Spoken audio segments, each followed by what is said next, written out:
ओम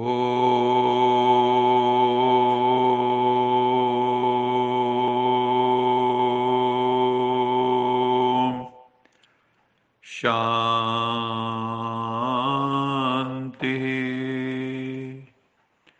भक्ति मार्ग में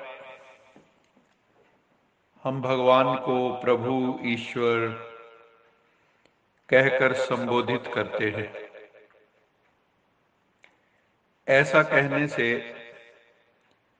भगवान से हमें बहुत दूरी महसूस होती। कोई भगवान, कोई ईश्वर, कोई दूर की जैसे चीज हो। ऐसा भी कहते हैं कि भगवान को पाना कठिन ही नहीं, असंभव जैसा है। कई जन्म लग जाते हैं भगवान को पाने में।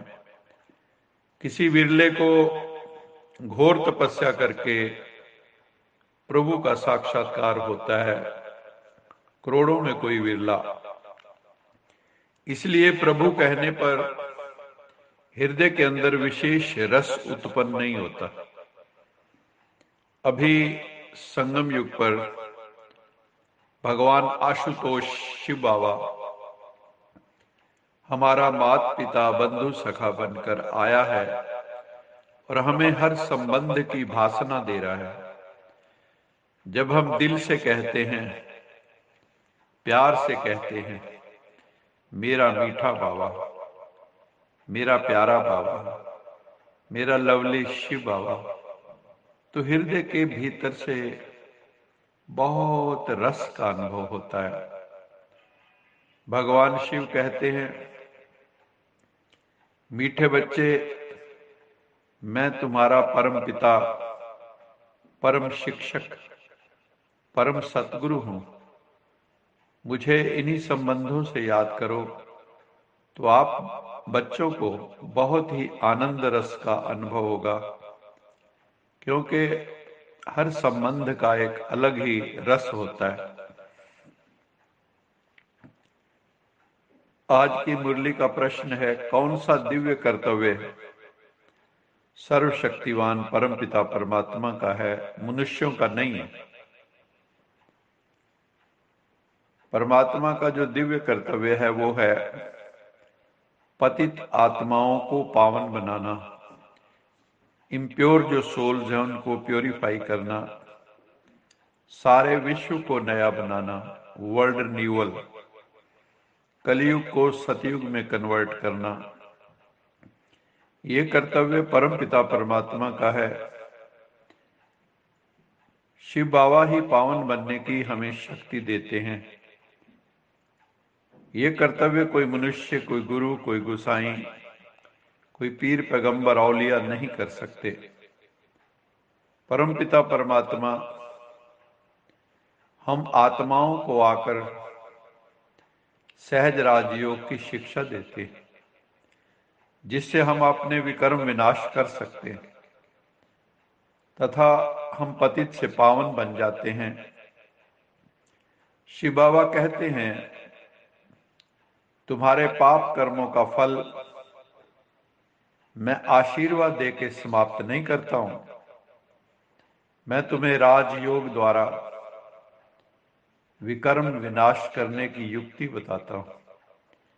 कि ये जो राजयोग की विधि है, उसके द्वारा हमारी आत्मा पर पड़े हुए जो विकारों के धब्बे हैं, जो आसुरी संस्कार हैं, वो बिना राजयोग मेडिटेशन के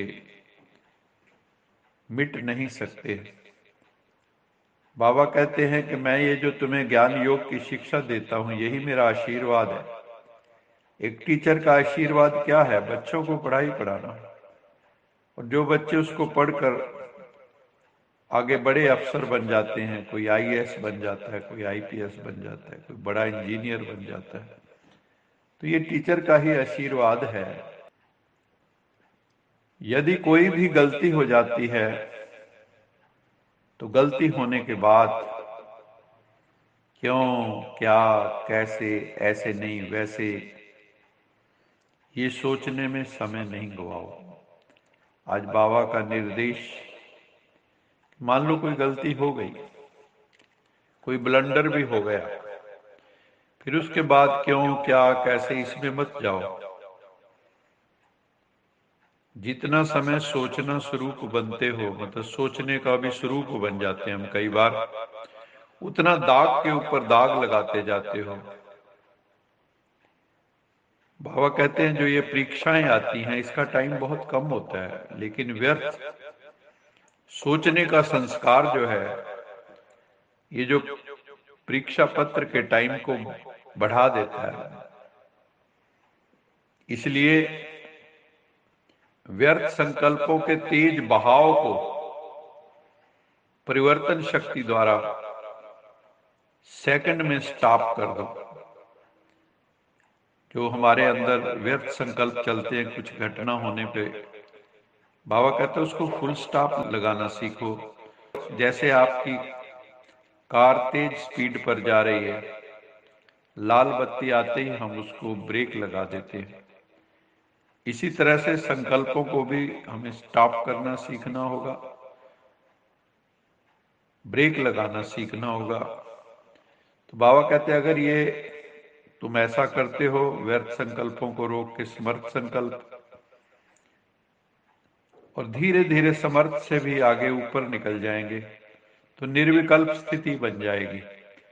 लेकिन वो निर्विकल्प स्थिति रसमयी होगी। तो बाबा कहते हैं जिन आत्माओं में ये संस्कार इमर्ज हो जाते हैं, जो अपने संकल्पों के बहाव को एक सेकंड में स्टॉप कर लेते हैं, तो वो पावरफुल सोल हैं, वो लकीएस्ट सोल हैं, वो भाग्यवान आत्माएं हैं। तो हमें ऐसा पुरुषार्थ करना है कि हम सोचने में व्यर्थ समय ना गवाएं, टाइम वेस्ट ना करें, एनर्जी वेस्ट ना करें। जब तक हमें सत्य ज्ञान नहीं है तब तक हम घोर अंधियारे में हैं। अंधियारे में मनुष्य ठोकरें खाता है, अंधेरे में मनुष्य डर जाता है, कई बार सो भी जाता है और अनेक प्रकार के स्वप्न देखता है। सोने के बाद अज्ञान के अंधकार में भी मनुष्य अनेक प्रकार के मिथ्या दिवा स्वप्न, जिसको कई बार कहते हैं ना मुंगेरी लाल के हसीन सपने या शेख चिल्ली, तो कई प्रकार के वो मिथ्या स्वप्न देखने लगता है। अज्ञान के अंधकार में विकारों रूपी चोर डाकू हमारे सुख, शांति, खुशी को छीन लेते हैं। सत्यम शिवम सुंदरम परम पिता परमात्मा के सत्य ज्ञान की रोशनी से हमें पुनः सुख, शांति, आनंद की प्राप्ति हो जाती है। इसलिए जो बुद्धि में अज्ञान का अंधकार है उसको सत्य ज्ञान से ही दूर किया जा सकता है। और ज्ञान का सागर परम पिता परमात्मा हम सब आत्माओं को सत्य ज्ञान दे रहा है, और हमारे मन के भीतर जो अंधकार है वो धीरे धीरे समाप्त होता जा रहा है। बाबा कहते हैं बच्चे, ये गॉडली फैमिली है, ये गॉड फादर की फैमिली है। शिव बाबा है पिता, ब्रह्मा है माँ, और तुम सब हो आपस में भाई बहन, भाई भाई। तो ये ईश्वरी फैमिली ठहरी। ये सारा संसार ही उस दृष्टि से ईश्वरीय फैमिली है। इसलिए बाबा हमें कहते हैं बच्चे, अब जागने की वेला है, ये जागरण का समय है। अब रात पूरी होती है, अब दिन आने वाला है। गाते भी हैं ज्ञान सूर्य प्रगटा, अज्ञान अंधेर विनाश।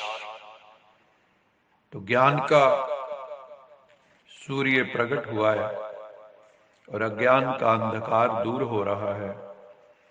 और इस समय हमारी चढ़ती कला हो रही है। गाते भी है ना, नानक नाम चढ़ती कला, तेरे पाने सरबत का भला। जिसकी चढ़ती कला होती है तो उसके द्वारा सर्व का भला होने लगता है। सभी मनुष्य मात्र तमो प्रधान दुख से छूट सतो प्रधान बन जाते हैं।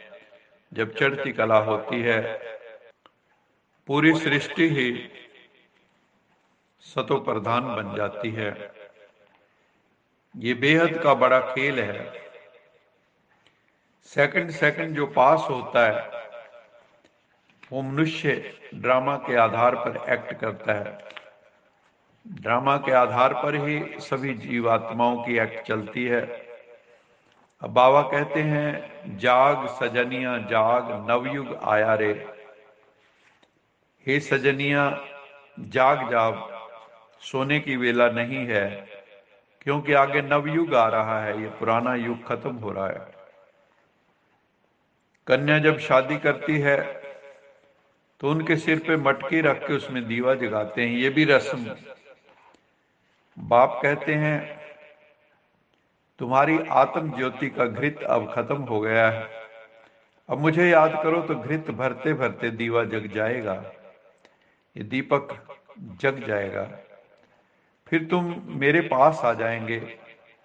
मैं निराकार परम पिता परमात्मा ही इस सृष्टि ड्रामा का क्रिएटर हूं, डायरेक्टर हूं, मुख्य एक्टर हूं। ये वर्ल्ड ड्रामा सुख दुख हार जीत का खेल है।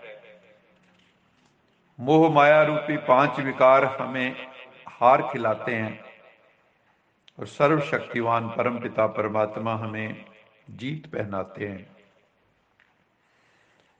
और हम जानते हैं कि इस वर्ल्ड ड्रामा में हर एक मनुष्य आत्मा का अलग अलग पार्ट है। आत्मा कितनी सूक्ष्म है। वेदों में भी आया, ईशो अणुरात्मा। ये जो आत्मा है अणु स्वरूप है, अति सूक्ष्म है, ज्योतिर्मय है, बहुत छोटी है और इसमें जन्म जन्मांतर के संस्कार भरे हैं। ये स्टार की तरह है। ज्ञान सूर्य, ज्ञान चंद्रमा, ज्ञान सितारे भी हैं। ज्ञान सूर्य है परमपिता परमात्मा शिव, ज्ञान चंद्रमा है प्रजापिता ब्रह्मा, तथा ज्ञान सितारे हैं हम सब बच्चे। ये भी स्पिरिचुअल सोलर सिस्टम है। ड्रामा में अनेक पार्टधारी हैं, लेकिन हर एक का अपना अपना पार्ट है। कैसे ये वंडरफुल ड्रामा बना हुआ है, ये भी एक अद्भुत कुदरत का खेल है। बाबा कहते हैं, तुम्हें अब सोल कॉन्शियस बन के घर वापस चलना है, अपनी आत्मा को पवित्र बनाना है। आज का स्लोगन है, खुशी के खजाने से संपन्न बनो तो दूसरे सब खजाने स्वतः आ जाएंगे। इसलिए सारा फोकस हमारा किस बात पे होना चाहिए कि हम निरंतर खुशी में रहें, मुस्कुराते रहें, चीयरफुल होके रहें।